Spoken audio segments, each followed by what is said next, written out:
விஷயம் தெரியாம சரி பத்திரத்தை நாங்க பதிஞ்சு கொடுத்துட்டு செக் கொடுத்தாங்க சார். அந்த சாயங்காலம் ஈவினிங் செக் கொடுத்தாங்க சார். செக்ல என்னன்னா பத்திரம் பதிஞ்சது ரவி பேர்லங்க சார். இதுவே எங்களுக்கு விவரமே தெரியலங்க சார். ரவி பேர்ல பதிஞ்சுட்டு செக்கை வந்து அருள்முக பேரை நாங்க இந்த இதுக்காண்டிதான் செக்க தர்றோம் அப்படின்னு சொல்லி சொன்னோம். அந்த வீடியோ ஃபுட்டேஜ் எங்கள்கிட்ட இருக்குங்க சார். நாங்க இந்த இதுக்கு நாங்க பதிஞ்சோம், இந்த இதுக்குதான் நாங்க செக்கு தர்றோம் அப்படின்னு சொல்லி வீடியோ ஃபுட்டேஜ் நாங்க வச்சிருக்கோம். அருள்முக பேர்ல செக்கு தர்றோம். கடைசியில ஒரு வாரத்துல நாங்க 4 நாளையில செக்கு பணத்தை போட்டுருவோம் அப்படின்னு சொல்லி சொன்னாங்க சார். ஆனா போனல மில்ல சாவி அவங்கள்ட்ட தான் சார் இருந்துச்சு. அதுக்கும் டூப்ளிகேட் சாவி செஞ்சுட்டானுங்க சார். மில்ல சாவிக்கும் டூப்ளிகேட் சாவி செஞ்சுட்டாங்க. இது எதுவுமே எங்களுக்கு தெரியாது. என்னடா 20 நாள் ஆகியும் பணம் வரல, சாவி வந்து சாவியும் தரல, என்னன்னு சொல்லி கேட்க போவதுக்கா சரி மில்ல போய் பார்த்துட்டு வரலான்னு சொல்லி பார்க்க போனாங்க சார் மில்லுக்கு. அப்பதான் சார் குடோனை இடிச்ச விஷயமே எங்களுக்கு தெரியும்.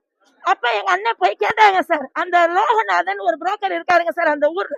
அவர்கிட்ட போய் கேட்க போனதுக்கு இருக்கிற எல்லா புரோக்கரும் வந்தாருங்க சார்.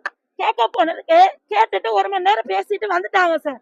மறுநாள் நாளே போய் போலீஸ்ல போய் எங்க அண்ணன் குத்த வந்துச்சு வச்சு ஒருத்தரை குத்திட்டாங்க, எங்க அண்ணன் குத்த வந்துச்சு அப்படின்னு சொல்லி எஃப்ஐஆர் போட்டாங்க சார். ரவி மயனையும் ரவியும் எங்க அண்ணன் அன்னைக்குதான் முதல் தடவையா பாக்குதுங்க சார்.